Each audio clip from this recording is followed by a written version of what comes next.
شوہر اور بیوی کا ہے کہ جنت کے اندر اللہ رب العزت نے باب آدم علیہ السلام کی زوجہ بیوی کو پیدا فرمایا، نہ باب آدم کے ابا کو پیدا کیا، نہ کسی بھائی کو، نہ اماں کو، نہ بیٹے کو۔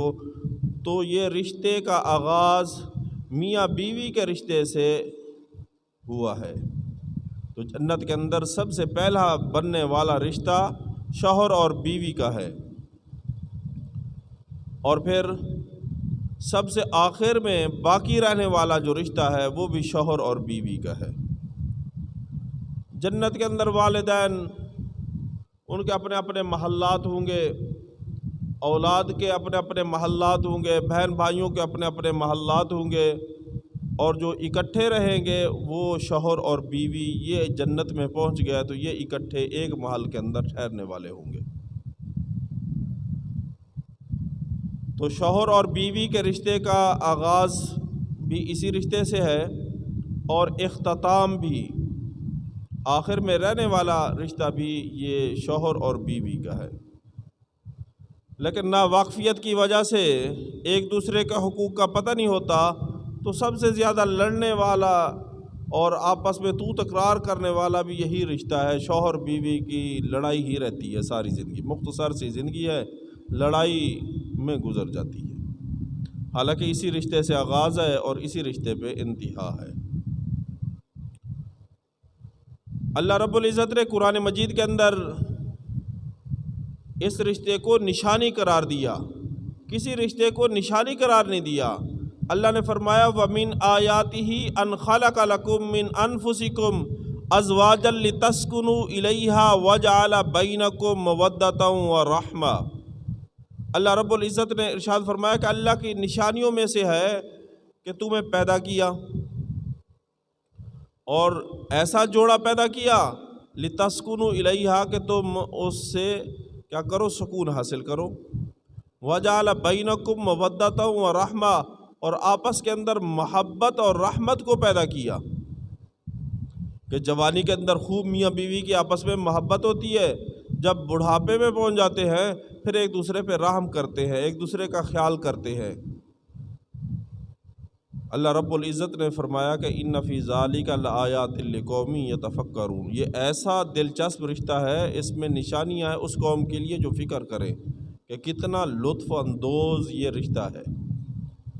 باقی کسی رشتے کو نشانی قرار نہیں دیا، نہ والدہ کو، نہ والد کے رشتے کو، نہ بہن بھائیوں کے رشتے کو، نہ بیٹی کے رشتے کو، کسی رشتے کو نشانی قرار نہیں دیا۔ اگر نشانی قرار دیا تفکر کرنے کے لیے تو وہ یہ میاں اور بیوی کے رشتے کو نشانی قرار دیا، یہ اتنا اہم رشتہ ہے۔ آقا صلی اللہ علیہ وسلم نے حجۃ الوداع کے موقع پر جب کہ تقریباً سارے صحابہ جمع تھے، جو اسلام میں داخل ہو چکے تھے سارے جمع تھے، تو اس وقت بھی آقا صلی اللہ علیہ وسلم نے ارشاد فرمایا کہ تم کبھی بھی یتیموں پہ اور ضعیفوں پہ یعنی بیویوں پہ ظلم نہ کرنا، ظلم سے منع فرمایا۔ لاکھوں کا مجمع ہے اور وہاں بھی آقا صلی اللہ علیہ وسلم نے بیویوں کے حقوق ارشاد فرمائے کہ بیویوں کا خیال کرنا ہے۔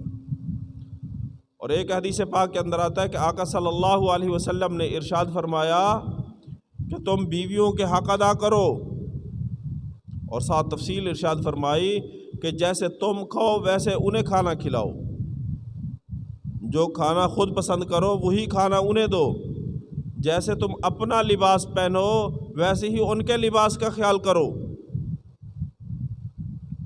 اور ایک حدیث پاک کے اندر آقا صلی اللہ علیہ وسلم نے ارشاد فرمایا بیویوں کو گالیاں نہ دیا کرو، یہ منافق کی نشانی ہوتی ہے، وہ گالیاں دیتا ہے، بیویوں کو گالیاں نہ دیا کرو۔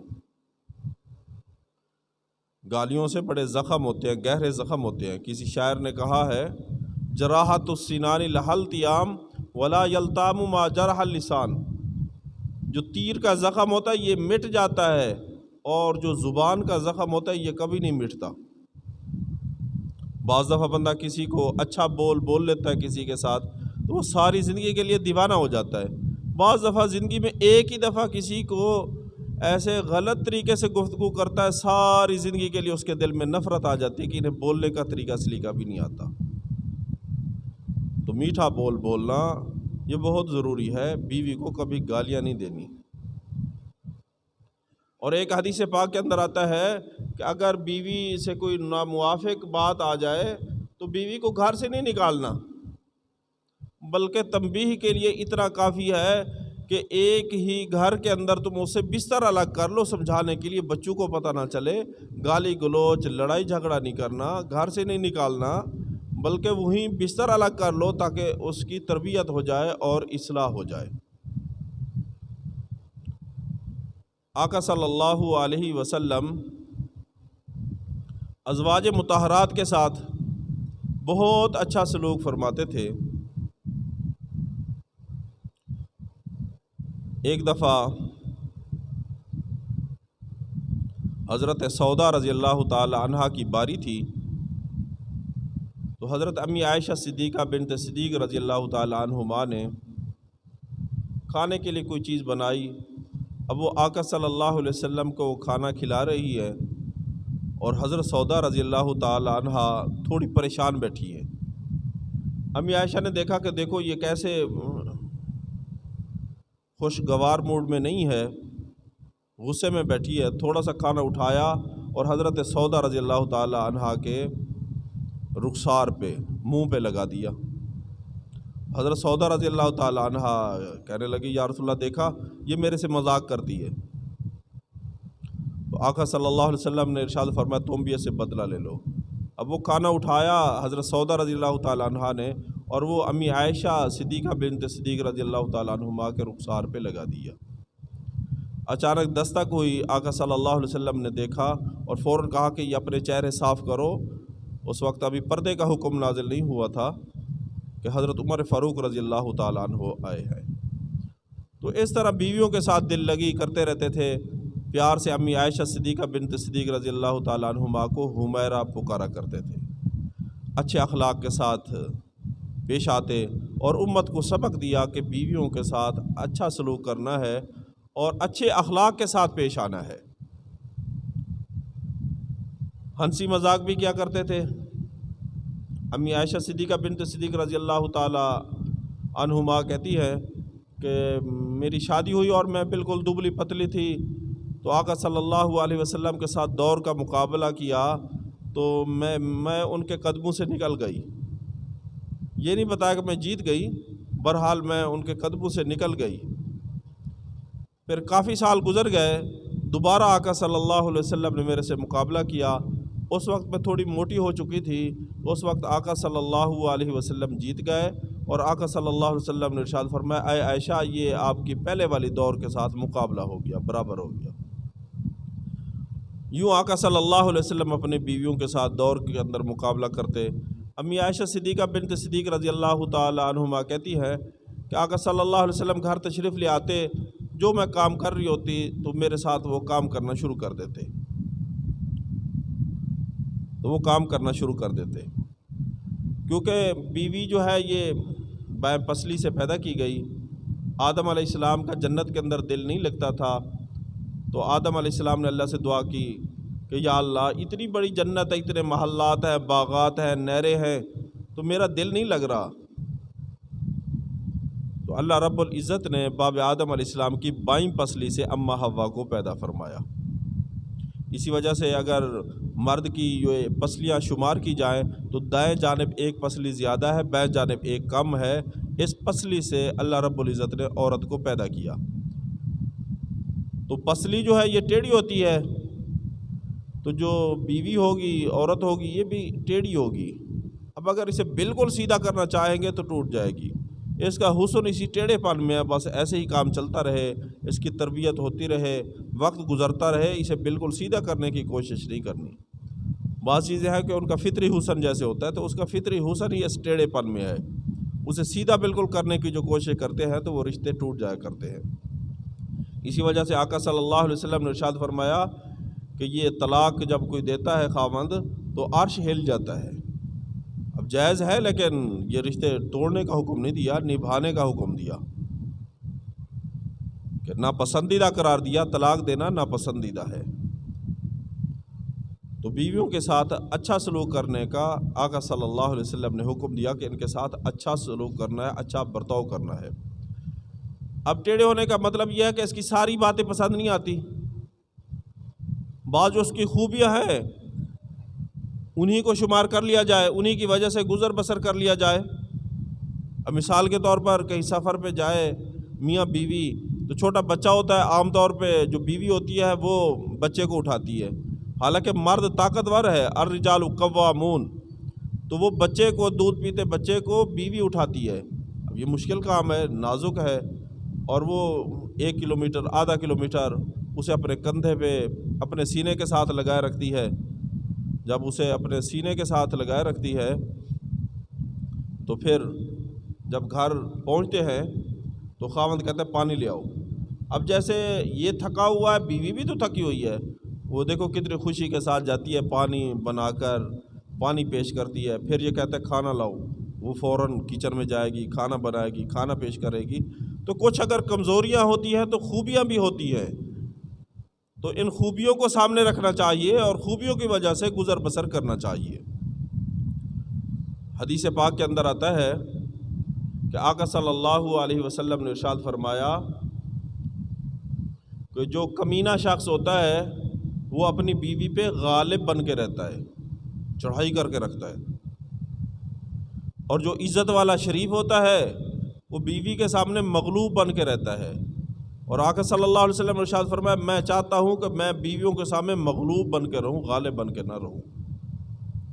دیکھو حدیث پاک میں آیا کہ جو بیویوں پہ غالب رہتا ہے، ہر وقت چڑھائی کرتا رہتا ہے، وہ کیا ہوتا ہے؟ کمینہ شخص ہوتا ہے۔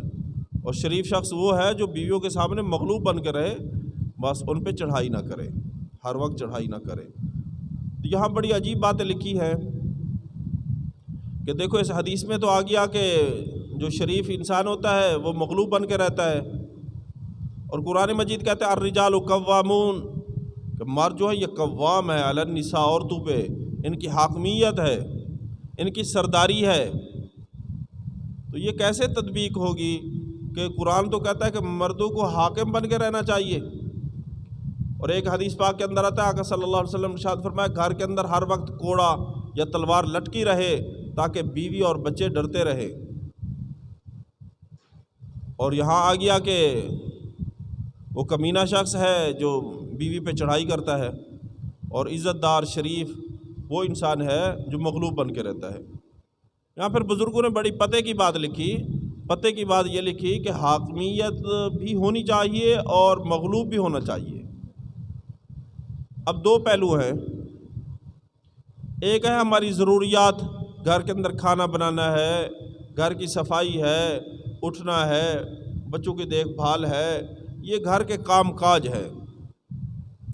تو بزرگوں نے لکھا ہے کہ گھر کے اندر جو کام کاج ہے، کبھی وہ تھکی ہوئی ہے، وقت پہ ناشتہ نہیں بنا سکی، تو اس پہ حاکمیت نہ دکھاؤ، وہ بھی کمزور ہے۔ جیسے آپ کی طبیعت خراب ہوتی ہے، بیوی کی بھی طبیعت خراب ہوتی ہے، یہاں سرداری نہ دکھاؤ کہ ناشتہ نہیں بنا، یہ اچھا نہیں بنا، یہ کیوں بنا، یہ کیسے بنا، یہاں حاکمیت نہ دکھاؤ۔ تم جو حاکمیت دکھانا چاہتے ہو، حاکمیت دکھاؤ کہ وہ شرعی امور میں اللہ اور اللہ کے رسول کی نافرمانی کرتی ہے، تو یہاں کچھ حاکمیت دکھاؤ۔ اگر وہ نماز نہیں پڑھتی، اب پتہ چلے گا، اس میں تم کمپرومائز کر لیتے ہو، بیوی بھی صبح سوئی پڑی ہے، تم بھی سوئے پڑے ہو، یہاں تمہاری حاکمیت تمہیں نظر ہی نہیں آتی کہ خود بھی اٹھو، اسے اٹھاؤ، نماز پڑھ۔ اچھا اگر بیوی پردہ نہیں کرتی، غیر محرم لوگ آتے ہیں آپ کے گھر کے اندر، یہاں آپ کی سرداری نہیں ہے، انہیں روک ہی نہیں سکتے، یہاں روکو، یہ کیوں آتے ہیں میری بیوی کے پاس، کیوں بیٹھتے ہیں؟ ان سے تو پردہ شریعت نے واجب قرار دیا ہے، جن سے شریعت نے پردہ واجب قرار دیا ہے، ماموں کا لڑکا ہے، چچے کا لڑکا ہے، تو ان کو روکو، بیٹھک تک محدود کرو، الگ کسی کمرے تک محدود کرو، یہاں تمہاری حاکمیت نہیں ہوتی، کہتے کوئی بات نہیں ہے، رشتہ دار ہیں۔ اور بلکہ یہاں تک انسان اتنا کمزور ہو جاتا ہے کہ بعض وہ کہتے چلو انہی کے ساتھ چلی جاؤ، دوائی بھی لے آنا، اور یہ گھر کے کام کاج یہ بھی ان کے ساتھ، غیر محرموں کے ساتھ۔ تو جو حاکمیت دکھانی تھی وہ کہاں دکھانی تھی؟ جو غیر شرعی کام ہے تو ان کے اندر انسان کو حاکم بن کے رہنا چاہیے۔ الرجال قوامون علی النساء، کہ وہاں یہ حاکم ہے عورتوں پر۔ آج معاملہ الٹا ہے، گھر کے اندر اگر کھانا صحیح نہیں بنتا تو یہ فساد کرتا ہے کہ تو نے کھانا نہیں بنایا، اچھا نہیں بنایا، وقت پہ نہیں بنایا، کپڑے نہیں دھوئے، کپڑے استری نہیں کیے۔ اس کے اندر تو چلو کچھ نہ کچھ گزر بسر ہو سکتا ہے، متبادل انتظام ہو سکتا ہے۔ کھانا نہیں بنایا باہر سے لے لو، ساتھ بنوا لو، وہ چائے بنا رہی ہے تم بھی ساتھ چائے بنا دو، کبھی وہ بنا دے کبھی تم بنا دو۔ وہ نوکرانی تو نہیں ہے، وہ آپ کی محبوبہ ہے، تو یہاں تو خیال کیا جا سکتا ہے، رعایت کی جا سکتی ہے۔ اور باقی جو شرعی کام ہیں وہاں ہم پرواہ نہیں کرتے۔ شرعی کاموں میں تو انسان کو حاکم بننا چاہیے کہ نمازوں کی خبر گیری لے کہ اس کی نمازیں ہو رہی ہے نہیں ہو رہی، یہ پردے کا اہتمام کرتی ہے نہیں کرتی، ٹھیک ہے، کہیں گانا بجانا تو نہیں ہے گھر کے اندر، کہیں ٹی وی تو نہیں ہے، یہ کیا کرتی ہے 24 گھنٹے کے اندر؟ کوئی غیر شرعی کام تو نہیں کرتی۔ ابھی آج کل زندہ ہے میاں مسعود صاحب دامت برکاتہم العالیہ دین پور والے نا، بہت بڑے بزرگ ہیں، بہت بڑے بزرگ ہیں۔ تو ایک دفعہ وہ خود ہی سنا رہے تھے ایک نجی محفل کے اندر، تو میاں صاحب نے سنایا کہ بس ایسے ہوا کہ کچھ دن پہلے نا مجھے پتہ چلا کہ میری گھر والی نے عصر کی نماز پڑھی ہے لیکن تھوڑی دیر کے ساتھ پڑھی ہے نا، وقت پہ نہیں پڑھی، پڑھی ہے نماز تھوڑی دیر کے ساتھ نماز پڑھی ہے۔ مجھے غصہ آ گیا۔ اب غصہ یہ نہیں آیا کہ ڈنڈا اٹھایا اور مارنا شروع کر دیا، غصہ یہ آیا کہ اس نے کھانا بنایا، میں نے کھانا نہیں کھایا، باہر سے بھی نہیں کھایا، مریدین سے نہیں کھایا، 3 دن تک میں نے کھانا نہیں کھایا۔ وہ منت سماجت کرتی رہی، منت سماجت کرتی رہی، میں نے یوں اس کو سزا دی، اور پھر اس نے میرے ساتھ معاہدہ کیا کہ کبھی میں نماز میں سستی نہیں کروں گی۔ تو لڑنا بھی اچھے انداز سے ہو، کوئی گالی گلوچ نہیں دی، لیکن خود قربانی دی، 3 دن تک کھانا ہی نہیں کھایا۔ اب میاں بیوی کی کبھی یہ لڑائی نہیں ہوتی کہ نماز نہیں ہو رہی، پردے کا اہتمام نہیں ہو رہا ہے، شرعی امور کی پابندی نہیں ہو رہی، اس پہ کبھی لڑائی نہیں ہے۔ گھر کے اندر لڑائی ہے وہ کن باتوں کی ہے؟ کھانا پکانے کی ہے، ٹھیک ہے، بس ایسی چھوٹی چھوٹی باتوں پہ گھر کے اندر لڑائی ہے۔ تو آقا صلی اللہ علیہ وسلم نے ارشاد فرمایا کہ جو کمینہ شخص ہوتا ہے وہ بیوی پہ غالب بن کے رہتا ہے، اور جو شریف ہوتا ہے تو وہ مغلوب بن کے رہتا ہے، اور میں چاہتا ہوں کہ میں مغلوب بن کے رہوں۔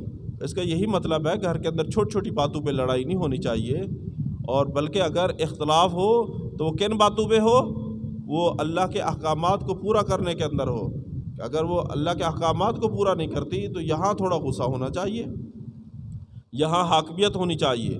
جب ان باتوں پہ ہم عمل کریں گے، گھر کے اندر بیوی دیندار بنے گی تو جو بچے ہیں وہ خود بخود دیندار بنیں گے۔ جب بیوی اہتمام کے ساتھ نماز پڑھنے والی ہوگی تو گھر کے اندر سارے بچے اہتمام کے ساتھ نماز پڑھنے والے ہوں گے۔ اگر بیوی کو ہم نمازی نہ بنا سکے تو بچے کیسے نمازی بنیں گے؟ اگر کبھی اختلاف ہو تو وہاں ہونا چاہیے جہاں اللہ کی نافرمانی ہو رہی ہو، اللہ کے احکامات ٹوٹ رہے ہو، بس چھوٹی موٹی باتوں پہ درگزر کرنا چاہیے، معاف کرنا چاہیے، چھوٹی چھوٹی باتوں پہ نہیں لڑنا چاہیے، اور اچھے اخلاق کے ساتھ پیش آنا چاہیے۔